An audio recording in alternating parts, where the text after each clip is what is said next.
Rožniku.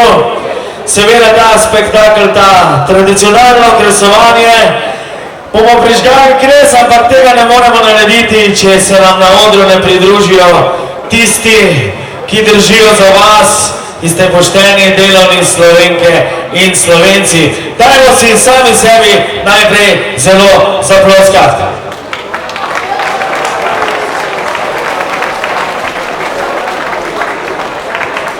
Kot prvo vabim na oder predsednico Konfederacije novih sindikatov Slovenije, gospodično gospo Evelin Vesenjak. Dajmo en močen aplavz.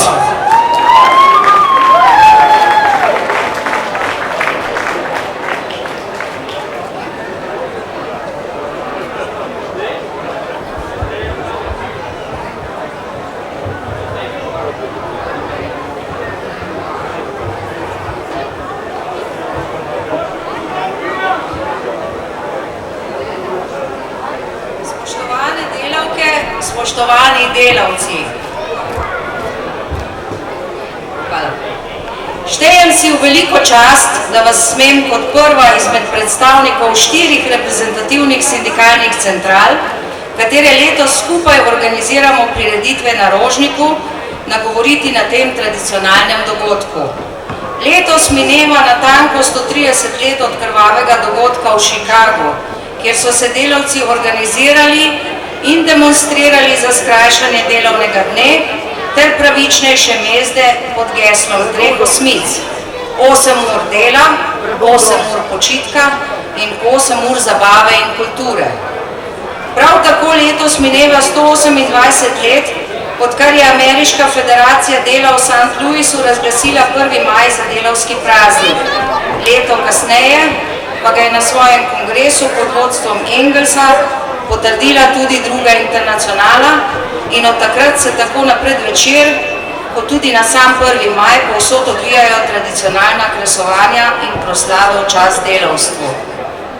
Tako se je tudi leta 1890, torej pred 126 leti, dogodilo prvo praznovanje na Rožniku, sicer na 1. maj, ki se je nato nadaljevalo na shodu s plesom v ljubljanskem hotelu Evropa.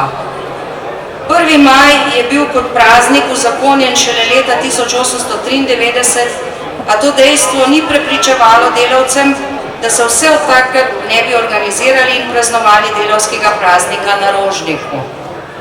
V času od osamosvojitve dalje je to tradicionalno praznovanje potekalo izključno v organizaciji Zveze svobodnih sindikatov, danes, po 25 letih, pa poteka v organizaciji kar 4 central, združenih pod geslom Skupaj delamo, skupaj praznujemo.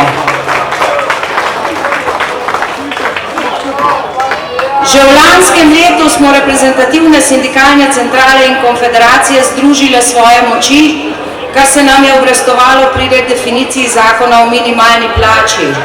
A odločeni smo, da se tu ne bomo ustavili, temveč samo še nadaljevali. Krvavi dogodek v Chicagu pred 130 leti je bil boj za skrajšanje delovnega časa in pravičnejše mezde. Če dobro pomislimo, bi lahko rekli, da je te zahteve spet potrebno ponoviti. Kot že rečeno, so takrat delavci zahtevali 8-urni delovnik, 8 ur počitka, 8 ur zabave in kulture ter pravičnejše mezde. Tudi danes delavke in delavci delajo več, veliko več kot samo 8 ur. Počivajo pa veliko manj kot 8 ur med tem, ko za zabavo in kulturo sploh nimajo denarja, saj so njihovo pošteno zaslužene plače sramotno nizke.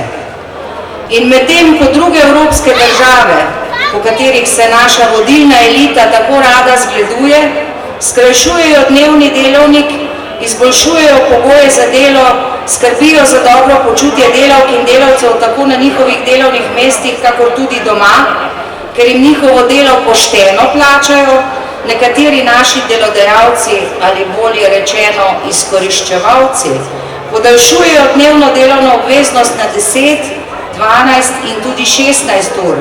Delavce izčrpavajo in jih izkoriščajo na način, ki meji na sodobno suženjstvo, plačujejo pa jih s sramotnim drobižem, kar njim, ob njihovih prejemkih in dobičkih pomeni delavčeva plača. A še te jim najraje ne bi dali, saj imajo občutek, da bi delavci morali biti srečni in zadovoljni že zato, ker imajo delo.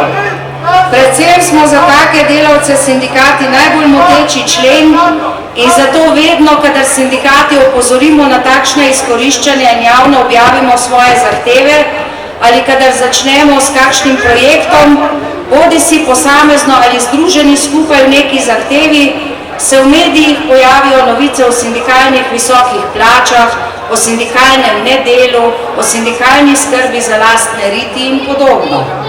Temu smo včasih rekli antipropaganda in takšen trik uporabljajo vodilne strukture kapitala že stoletja, da zasejejo nezaupanje ter dvom v delavce in oslabijo moč nas, vaših glasnogovornikov, sindikatov.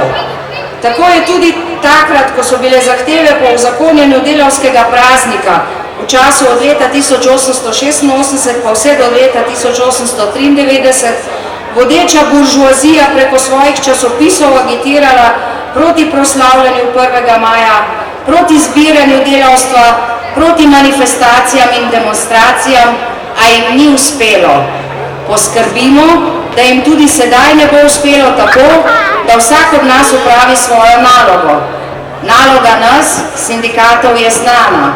Še več, reprezentativne sindikalne centrale in konfederacije združujemo svoje moči v tem.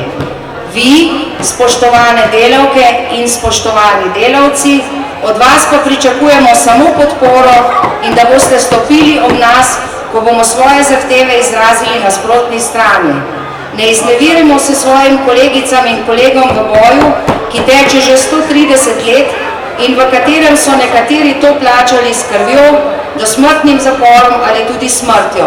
Zato jaz, predsednica Konfederacije novih sindikatov Slovenije Neodvisnost, našemu današnjemu skupnemu sloganu dodajam: skupaj delamo, skupaj praznujemo in skupaj se borimo, če bo potrebno tudi z vsemi sredstvi, ki jih sindikati poznamo in so nam na voljo. Pred 26 leti smo se odločili za svojo državo, ker smo zase in za naše potomce želeli boljše, najboljše. Pa smo to tudi dobili. Obljubljali so nam malo Švico, dobili smo le luknje od švicarskega sira, prazne obljube na boljše čase ter zahteve po zategovanju pasu, ali nekateri.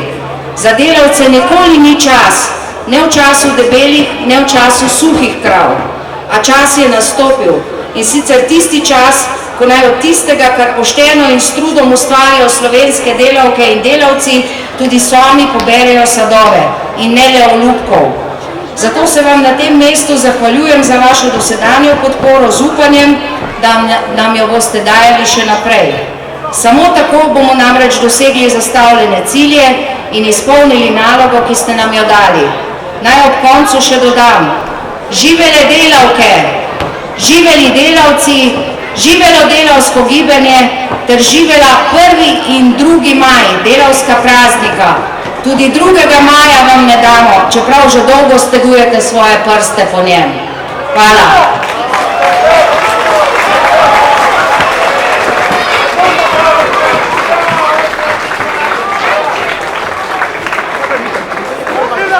Takole, naslednja sogovornica, ki se mi bo pridružila tukaj na odru, je pa predsednica sindikata kovinske in elektroindustrije Slovenije, gospa Lidija Jerkič.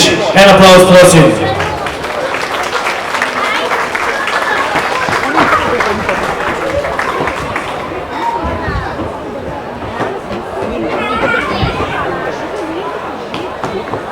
Dober večer! Vsem, ki ste se pridružili prvomajski proslavi zaradi 1. maja samega in vsem, ki ste na praznovanje prišli zaradi zabave, prav lep pozdrav.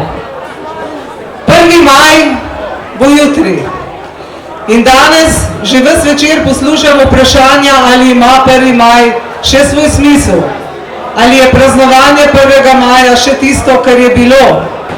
Ali delavci in delavke, ki so brezposelni, imajo kaj praznovati?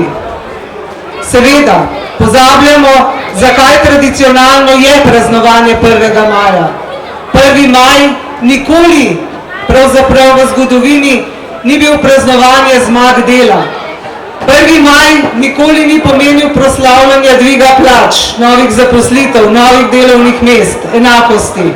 Nasprotno, 1. maj je bil vedno demonstracija zahtev delavcev in delavk po novem svetu, po novih pravicah, po drugačnem svetu. In vedno je bil 1. maj tudi spomin na tiste, ki so za delavske pravice dali svoje življenje. Nedaleč tega smo praznovali 27. april, dan upora zoper okupatorja. Spomnimo se,